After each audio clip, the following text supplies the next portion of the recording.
All right, guys, this lesson today is about graphing polynomial functions. We're going to use Desmos to help us with this. So you are going to want to open up Desmos so that you can follow along as well. And we have a lot to cover as far as graphing polynomials to get you ready for that quiz. So our SOL and objectives, it's that same SOL we've been working on, but the objectives here is that you're going to be able to graph polynomial functions using appropriate technology, and we'll have some discussions about that as we need to, and then determine important features. So this is really the biggest part, not so much graphing. I know that you guys are capable of plugging something into Desmos, but actually knowing what you're getting out of that and how to read some of the information off of that graph. So we're going to talk about things like end behavior, the number of turns in the graph, the X and Y intercepts, and then the maximums and minimums and how to identify those. So let's take a look at our first example. I have 3 examples for you. This one here, we've got f of x equals x to the 4th minus 4x to the 3rd plus 2x squared plus x plus 4. And we're going to talk about all of these things here in the context of graphing, but I want to talk about these first 2 without graphing because we can determine the number of turns and the end behavior. If you remember, we talked about this earlier in the week. The number of turns actually comes from the degree. So since we have a degree of 4, then the most possible terms is always 1 less than the degree. So this has a maximum of 3 turns in the graph, and we're going to analyze that a little bit once we actually look at the graph. Now the end behavior, if you remember, is based on 2 things. It's based on the degree of the polynomial, which in this case is even, and it's based on the leading coefficient, which in this case is positive. So a positive leading coefficient and an even degree means that both ends of our graph are pointing up.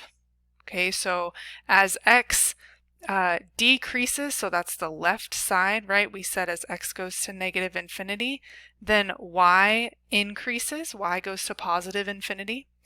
As x increases, so that's on the right side of the graph, y increases as well, so y goes to positive infinity also. Your lesson actually talks about limits in this case, which is an introduction to calculus. You should feel really awesome that you can answer a calculus question. And you'll notice that the way that the lesson talks about it, it'll say the limit as x goes to negative infinity of the function. Now all this means is exactly what we're seeing in our notation we talked about earlier this week. So the limit as x goes to negative infinity, it's asking you about the left side of the graph. And so we know in this function that that equals positive infinity, that y goes to positive infinity as x goes to negative infinity. And that's how we read those limit functions. Don't let those scare you. Don't let the calculus word scare you. But you should feel really awesomely smart that you can answer a calculus question. And you can go brag to somebody today about that. Now the rest of this information here, the intercepts, the local maxes and mins, and the absolute maxes and mins, we can only have a discussion about that if we look at the graph. So we're going to hop on over to Desmos for just a moment so that we can have that discussion. So let's get on over to Desmos. Oh, I guess I should make sure I know what my function is. X to the 4th. Let me just copy this. See if this copies into Desmos. Ooh, it does. No, it doesn't. X to the 4th minus 4x to the 3rd plus 2x squared plus x plus 4. Now I wanted to show you like graphing this specifically because I want to make sure that we're looking at what was I going to say? That we're looking at it in the right screen and how to manage that if we're not. So we can see the full graph here.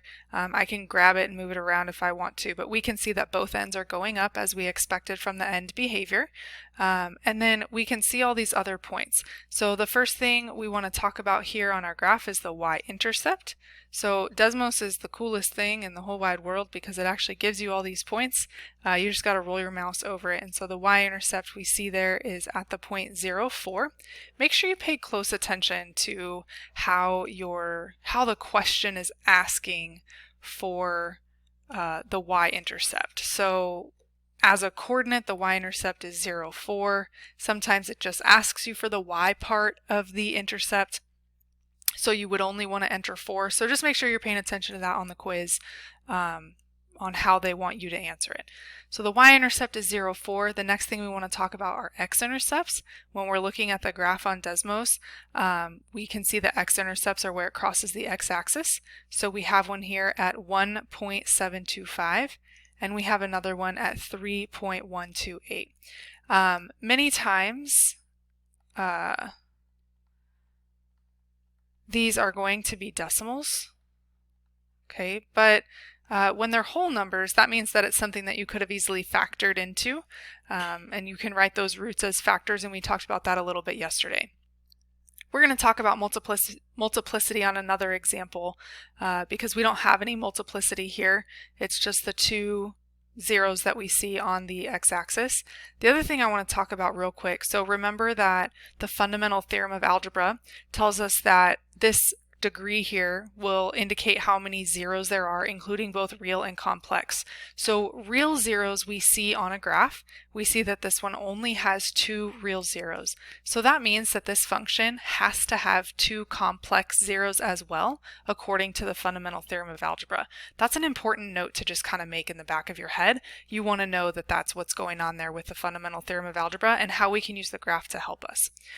The next thing I want to talk about are local maxes and mins. Now we use this term local because this here, if I just look in this area, this looks like a maximum, but we know that it's not the maximum of the entire graph because the graph goes up to infinity. So that's an example of a local maximum. It's kind of like we'll call them the hills, right? We'll talk about hills and valleys. So it's the hills of the graph that aren't necessarily the highest the graph goes, but it's highest to that general region. Okay, so this one here has a local maximum at the point 0.591 and 4.586. Let's get that written down. So maximum at 0.591, I don't remember now, 4.586, okay? And then those local minimums are like our valleys. So the maximums we'll call the hills of the graph, and then the minimums we'll call the valleys of the graph. So looking at this graph here, we can see that we have a minimum at the point negative 0.164, 3.908, and then we have one here. But if you notice, this one at the bottom, this is the absolute lowest that this graph goes. There's nowhere else below it that it's going to go. So this is also considered an absolute minimum because it's the absolute lowest the graph goes on the entire function. So this has both of those meanings there. But those are the minimums. So let's get those written down. Negative 0.164 and let's see, 3.908. And so this actually has 2 of them. But the other one we can also consider 2.574 and then negative 4.494. This one can also be considered an absolute minimum because it is the lowest that the graph goes overall. Okay, so the next couple examples, we're going to do the same pieces of information. I may only be able to get through one more. But let's go quickly through these so that you can see them all being done. Before we even graph it, the number of turns, remember, is based on the degree, and it's 1 less than the degree, so it has a maximum of 4 turns. The end behavior is based on the degree and the leading coefficient. So the degree here is odd, and the leading coefficient is positive. So this means that on the left-hand side of my graph, it's going to go down, and on the right, it's going to go up. We can write this as x goes to negative infinity, y also goes to negative infinity. As x goes to positive infinity, y also goes to positive infinity. Remember, we talked briefly about limits. So if I wanted to find the limit as x goes to positive infinity of my function, that just means that I'm looking at the right side for the end behavior, and that is a positive infinity as well. Okay, we also use these terms increasing and decreasing. So as x is decreasing, that's negative infinity. Y is decreasing, going to negative infinity. As x is increasing, positive infinity, y is increasing. The y-intercept, I should have mentioned this before we even graph it, the y-intercept is always the constant of the function, so I don't even have to graph that to know that my y-intercept is at the point 0, -1. So I can get those three pieces of information without even graphing my function. Okay, let's take a look at this on the graph for the y-intercept, or I'm sorry, the x-intercepts and then the maxes and mins. So here's my function here of x to the 5th minus 4x to the 3rd plus 4x minus 1. And this is a good one too. We're seeing the full graph. We can see it go down to negative infinity and up to positive infinity. We see that we have 3 x-intercepts. So there's one at 0.269, at 1, 0, and at 1.666 or 667. So let's get those x-intercepts written in there. 0.269, 1, 0, and was that 1 point? Yeah. Okay, 1.667 or 666. Multiplicity again comes up in the next example, and we'll talk about that.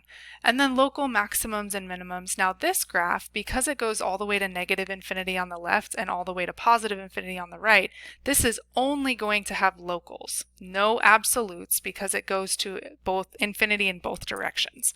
And so our local maxes are the hills, our local minimums are the valleys. So we have a hill at negative 1.414.